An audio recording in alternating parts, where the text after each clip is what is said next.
Okay, we are going to talk about sports as identity politics. And what do we mean by identity politics? Well, when you think about politics and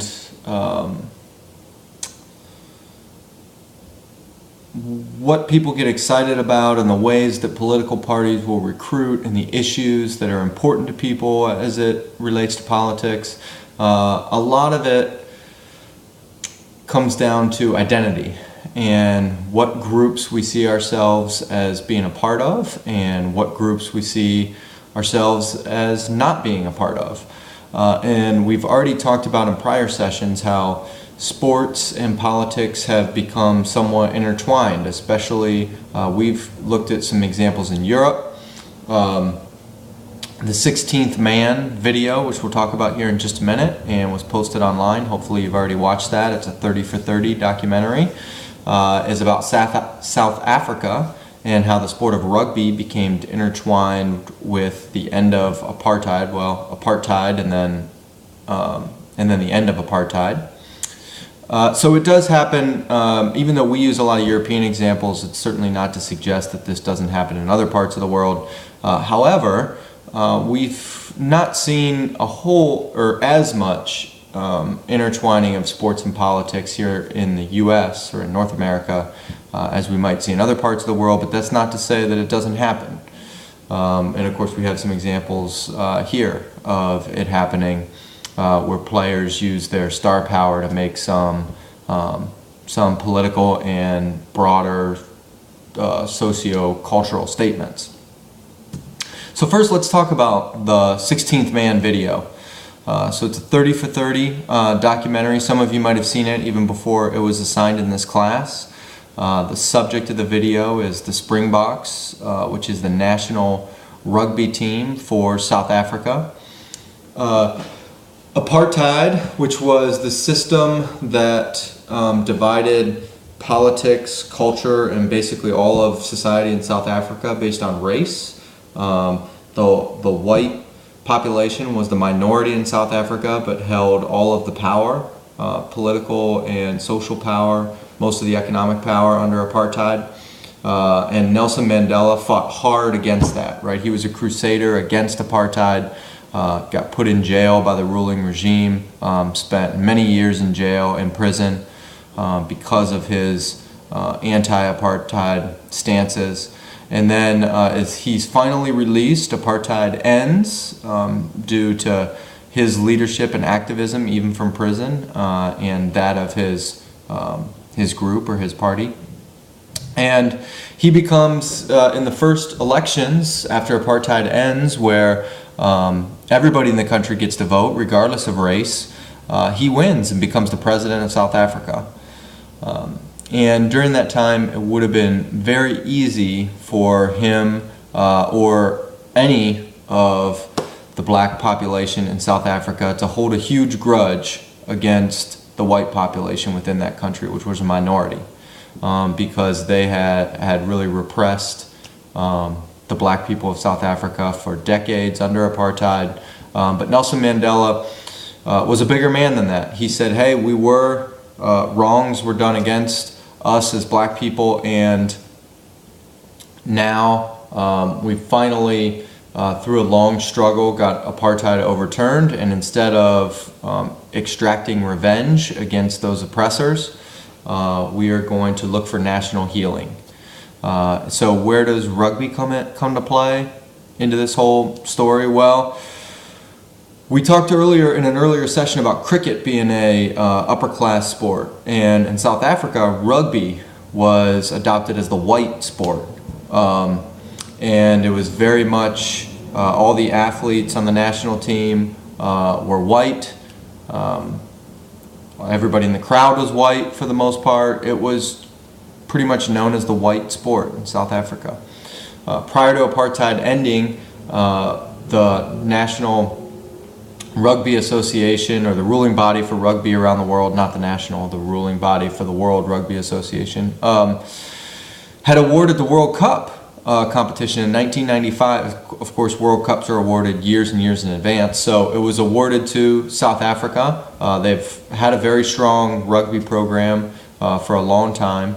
National team, even under apartheid they did. Of course, they adopted their enthusiasm for this sport back from the days when they were still a British colony. We talked about how British colonialism influenced the spread of soccer, but also the spread of rugby and cricket around the world, and South Africa was a part of that colonialism of England for a long time. So rugby was popular, but mostly amongst the ruling class, which was in South Africa, the white people. So apartheid ends, 1994, Nelson Mandela becomes president. The World Cup's about to happen, so all of this rugby attention is going to be on South Africa. And Nelson Mandela decides that he's going to use this opportunity of the world's attention to support the national team and integrate the national team in rugby. And he did this in spite of all of the heat and pressure on him from black people of South Africa, many of which saw the Springboks as a symbol of that oppression that they were under for so long. So he took, if you watch the documentary, or if you've seen the dramatization, which is the movie Invictus, Nelson Mandela took a huge risk by saying, hey, I'm going to put on a kit, a jersey of the Springboks. I'm going to put a hat on of the Springboks. When he visited practice, he did that. He put the actual the logo and gear on his own body, right, representing himself as, hey, this is part of my identity. No longer is this just the white sport. This is the national sport, and we're going to welcome the world here for the World Cup. And so that's how he used rugby for healing, right? Is he made it into something that the nation, both black people and white people, could be proud of, regardless of your race in South Africa, that you could be proud that you were going to host the World Cup there. Just like a fairy tale ending, South Africa goes on and wins the World Cup on their home soil in 1995, which was a huge accomplishment. And it's a fantastic example of both how politics can get intertwined with sport. You'll remember part of, in the 30 for 30, they talked about how when the Springboks, before apartheid, when they were touring the world, there was a big protest in New Zealand. In New Zealand, many people in New Zealand, which is also a fantastic rugby country with a long rugby tradition, in New Zealand, they said, no, we don't want to host the Springboks. We're going to boycott the game. We don't want them coming to play us in a friendly in New Zealand because of what the Springboks team at that time represented, right? So it shows this intertwine of politics and sport, but then it also shows the negative side, but then it also shows the positive side, right? That there are positives to sport being intertwined with politics if it's used. If the leaders are able to use it in a conciliatory? If they can use sport to bring people together, right? People who are different in other ways, whether it's race, whether it's class, whether it's economic status, whether it's ethnicity, right? If sport can represent everybody in an area, then it can bring people together across some boundaries that many times in our society, unfortunately, are not crossed. So sport can play a healing role, and this is a terrific example of it. So in the Gaming the World book, the reading for this session, they talk about this idea of cosmopolitan backlash in sport, and I brought that up a little bit when I was talking about the National Front as it related to hooliganism in an earlier session. And really, this idea of cosmopolitan backlash is just a hostility against newcomers, right? And accepting people that might be new to a situation that are different from the people currently in the situation, or the people originally in the situation, the established people, right? So we can even see this in North American sport. So think about, I know many of you that are within this class might not be old enough to remember this, but perhaps some of you are, or perhaps you've watched some documentaries about it. When the NBA or the NHL had this influx of European players into the league.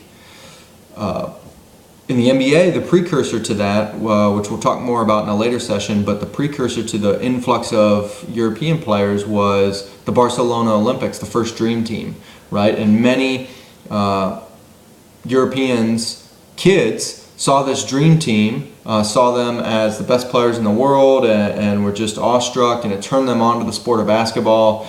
And about 10 years after that, or even a little bit less than 10 years, about 5 years after that original dream team, you saw this huge influx of European players coming into the NBA, right? The NBA, it was sort of the NBA's coming out party on an international scale, that first dream team in, I believe it was 1992 in the Barcelona Olympics. And so when these European players come into the NBA, or when the European players started migrating into the NHL, the Soviet bloc fell or opened up its borders and allowed some of those Soviet players to come and play in the NHL. What was the if you were a North American fan or a U.S. fan of these leagues, there was this big pushback or backlash against this sudden influx of European players. And what was the knock on those players? Do you remember, or do you have a guess as to what the pushback was against those players? Yeah, it was that they were soft, right? That they played, that they weren't as tough as the U.S. players, or they played more of a finesse game, and they couldn't, if you just hit them hard enough, or you just sort of roughed them up enough, it would throw them off of their game, right? That they were all finesse. So it was sort of a common theme or a common stereotype, both in the NHL and the NBA when they were starting to come into the leagues. The other stereotype against them was that, they're not true to the game. They don't play the game like it's supposed to be played. They play this different style, if you will.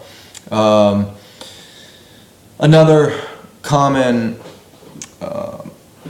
backlash against a new sport growing in a certain area is that, that sport's not that hard, right? In the U.S., when soccer was first starting to grow and become a little bit more popular, or not first starting to, but when it was having its resurgence in the 1990s and the start of the MLS starting in the 1990s, a lot of people on sports radio and stuff were saying, what's so hard about soccer? You just kick the ball around and you try and kick it into a goal. It's too easy. It's so easy. Or, the sport's so boring. Like there's hardly ever any goals, right? That was another pushback against soccer here in the U.S. Well, if you think about it, if you're a hockey fan or you're a baseball fan, one of the things that you might really appreciate is a pitching duel, right? Where two pitchers are really going at it and nobody can hit them, and they're throwing a shutout or even a no-hitter or a one-hit versus a two-hit, two pitchers in a pitcher's duel, or in hockey when goalies are what's called standing on their head, meaning you can't get the puck by them, right? That's some of the most interesting games to watch if you're a big hockey fan or you're a big baseball fan. So in that way, low scoring doesn't have to be boring at all if you understand the language of the sport, right? Remember we talked about sport as being a language. And the issue is that if you don't understand the language of that sport and you don't understand what's going on, then maybe low scoring is boring because you're not picking up on the nuances. You don't understand that language.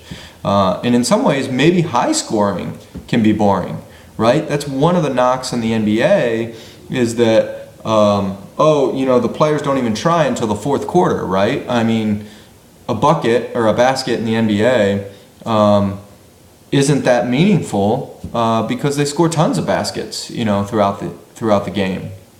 They make lots of shots throughout the game, so no single basket is really that meaningful. So in that way, an outsider might say, wow, high scoring is really boring. Also, if we can turn our lens a little bit and think from the reverse angle, now, European, well, not just now, but the NBA has been, or excuse me, the NFL has been trying to break into Europe for years and years now, decades. And the most recent effort has been these games in London, right, or around Greater England.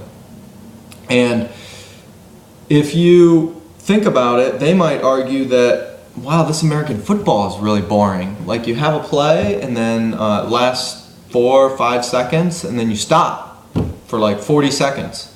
And then there's action for 5 seconds and then you stop for 40 seconds, right? And those players, they hit each other pretty hard, but they've got all this padding on. I go out to a rugby match and these guys knock each other around just as much with no pads at all on, right? So they might say, these American football players are not very tough. Why are they wearing all these pads and equipment, right? So it's all about sort of your perspective and your understanding of the sport language and what you were socialized into. And it's common for there to be this backlash against newcomers, whether it's people coming from other parts of the world or other races into the sport, other ethnicities starting to come into the sport as athletes, or whether it's an entire sport that's trying to move into a certain region. It's not uncommon for there to be hostility against the newcomer in that way. And because sports is zero-sum, it makes it very interesting for us. We know there's going to be a winner and there's going to be a loser in this situation, and everybody can't win. But it also creates these us versus them identity implications, right? Where I know that if I want my team to win, that means the other team has to lose, right? If my identity is attached to a certain team, boy, I want that team to be successful because I don't want to be a loser, right? And it creates much more conflict and can create some hostility, right? It's that us versus them sort of social psychology element. And it creates the others as being villains or the enemy. They're the ones who are going to keep me from winning. They're my obstacle. They are my threat. The outgroup is a threat to my positive identity, because sports is zero-sum. And that's part of the reason that we love it. But it's important for us as sports business professionals to understand the social psychology that's behind this feeling that can sometimes lead to hostility, prejudice, discrimination, and unfortunately violence on occasion. So let's talk a bit about home field advantage. So what does that mean when somebody says, they have the home field advantage? Why is the home field an advantage? Well, part of it can be, you see the picture here, can be the crowd, right? And the crowd trying to intimidate in some way to give the home team an extra advantage over the visiting team, to make it hard for the visiting team, make it easier on the home team. And how does this play itself out? What's the importance? Is there a real tangible home field advantage? Well, let's look at this chart. This is for the NFL. On the left vertical axis there, you can see the point differential, meaning per game, what's the point differential, what's the advantage for the home team, right? So let me see if I think I can draw on this. Whoops. Let me get my cursor here. All right. I have 2 monitors, so that's why you see me looking over here at the other monitor. So that's what this axis is showing. And so if we look at, obviously this only goes up to 2012. So if we look at, it looks like in 2012 there was about a little over a 1 point advantage for the. Oh, looks like my marker's not really working too well here. Let's use green. Hey.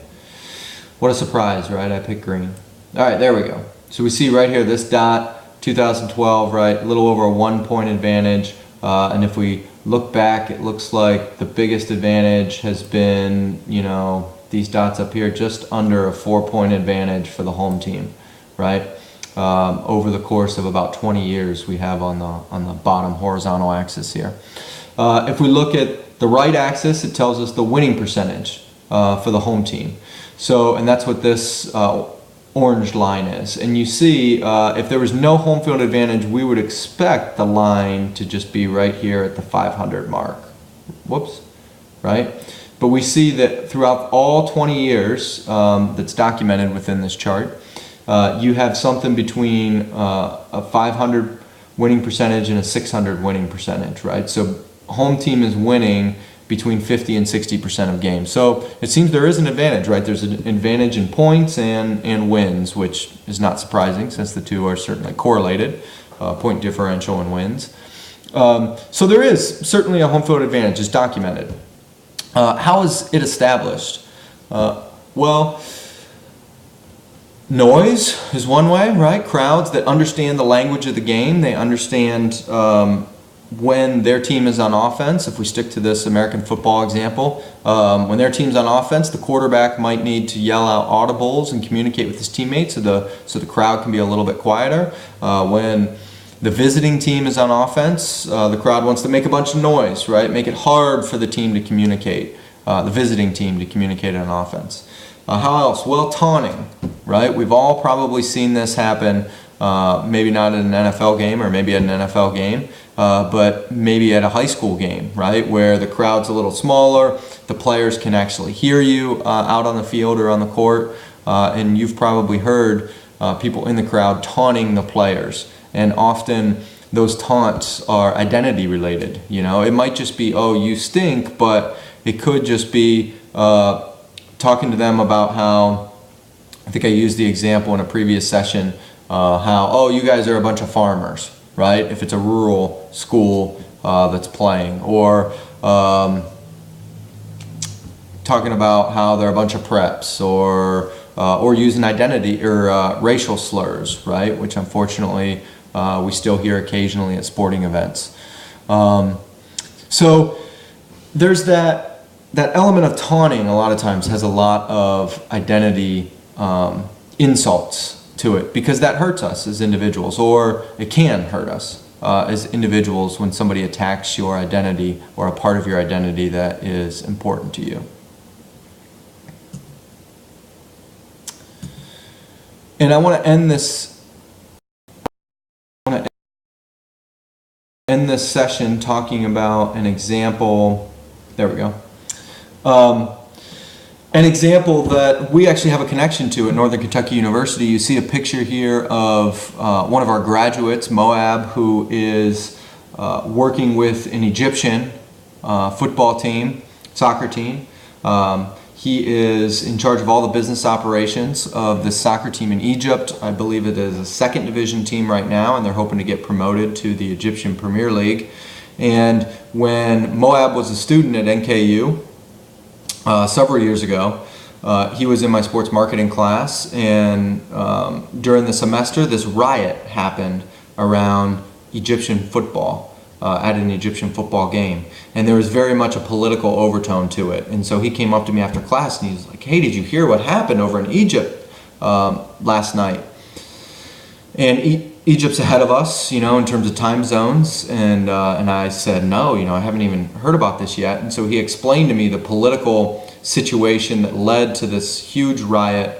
We're going to watch a couple short videos. I think one's about 1.5 minutes, and the other one is about a little over 2.5 minutes. But kind of give some background, and you could see the degree of violence that happened. And just to give you a quick idea of what you're about to watch. So one of these teams was very much aligned with the revolutionaries. And if you know about world politics recently, Egypt overthrew their dictator Mubarak several years ago. About the time that this riot happened, or just before this riot happened, the established ruling dictator had been overthrown. And one of these soccer teams, their major fan group called the Ultras, was very much part of the organizing group for the revolutionaries that fought against the Egyptian dictator to overthrow him. And what happened in this event was, when this team played an away game at a club that sympathized much more with the establishment and the police that had been aligned with the dictator. When this revolutionary team played against this establishment team in the establishment team stadium, basically at the end of the game, the revolutionary team, the game ends and their fans that are all in one end of the stadium, the gates get locked behind their fans or their ultras. And all of a sudden there's this riot that happens, these hooligans, if you will, that according to Moab were contracted by the police essentially, and the former ruling party that had been overthrown to take revenge against these ultras that had led to the overthrow of the government. And many people died in the riots. Let's watch the videos.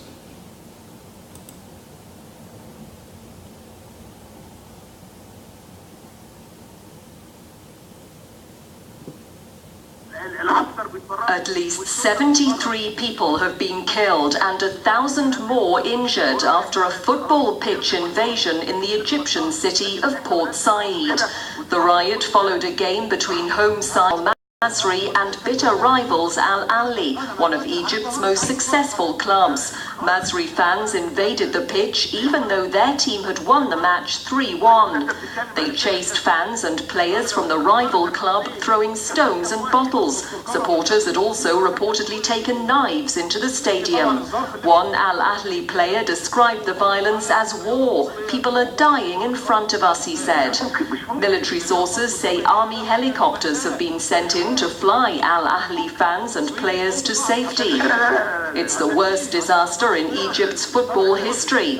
The country's state prosecutors have ordered an investigation into the pitch invasion and the violence that followed, according to judicial sources. Reports say all Premier League matches have now been indefinitely delayed. Egypt's parliament will hold an emergency session on Thursday, state media is reporting. As news of the violence spread to Cairo, the referee of a match there halted proceedings, prompting fans to set parts of the stadium on fire. Football violence in North Africa has increased since political unrest began sweeping across the region more than a year ago.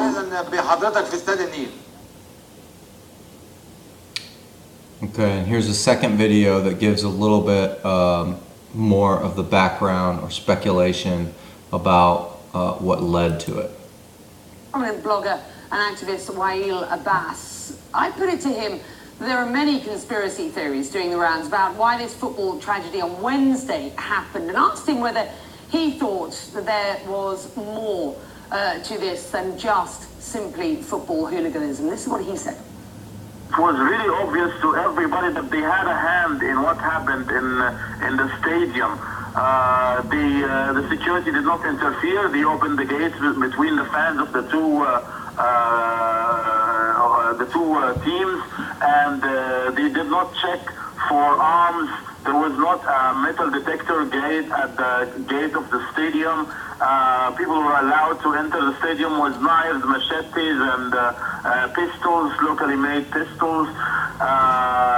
The gates were, today there was a video on YouTube that I saw myself of the gates of the stadium from the part where the Ahly fans should have exited, and the gates were welded.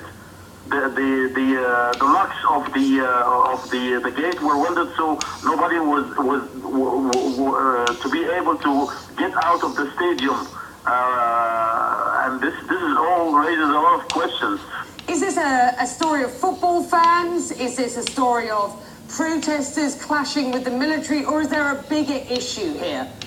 The protesters now are a mixture of football fans, ultras, and politicians and activists, political activists. They're all angry at the massacre, and they're unhappy with the military council staying in power until now, and no real changes, and a very weak parliament that cannot take decisions or make any important changes. They want the military council to leave now more than ever, and more people are coming to the street, to the Tahrir Square all the time, and the numbers who are involved in the clashes, I think they are bigger than any number that was there before, even during the clashes by the cabinet and the clashes in Muhammad Mahmoud Street. So you heard him describe there this situation, and I kind of did a drawing here. Hopefully you can see it here. And this is somewhat what I was describing previously about how the stadiums were in Europe, and of course this is not in Europe. This is in Northern Africa, in Egypt. But you've got these terraces at the ends where usually the supporters sit, the ultras will sit, and then they only have seats on the sides. And within the terraces, it allows for some free movement around. Right, and what happened was, and what that blogger was describing, and Mohab has also told me that he agrees with what that person was saying, that he thinks that is what actually happened, that the police had locked, or the security at the stadium had locked these gates behind the ultras from the visiting team, which represented the revolutionaries, right? And what happened was these gates over here were opened. And these gates were also opened onto the pitch after the match, and the ultras from the home team spilled onto the pitch and ran with knives and weapons that they were allowed to bring in, ran across the field to try and exact revenge for the revolution that they had seen these ultras be a part of, and this particular club did not support. And basically, because they couldn't get out of the stadium because these were locked, they were trapped there. So they were sort of like prisoners within the stadium. And as you saw in the videos, 70 people died. A very unfortunate incident, but just another example of identity politics, right? And how sports represents an identity, and so does politics, right? So does religion, and sometimes those get intertwined, right? So does race, so does ethnicity. So hopefully that illustrates some of the responsibility that sports business professionals have to understand how identities are intertwined, and to plan for and make necessary precautions to make sure that something like that would never happen. Another thing that Mohab has told me before is that one of the benefits of him coming to the U.S. is we're so far ahead in our sports business understanding and planning for events, you know, and our security systems and everything that, our security protocol at events, that it really helped him to get his education here at a school like NKU, learn about how events are operated, learn about marketing tactics, learn about fan behavior and social psychology of fans, so that he could go back and try and educate others around Egyptian football. His league was suspended. You know, like I said, his club isn't in the Premier League, but they suspended all leagues all the way down to the amateur league, and his team is a professional team, and so they did not play for an entire 2 years. They had no games, and then when they did resume games, they resumed games with no fans in the stands.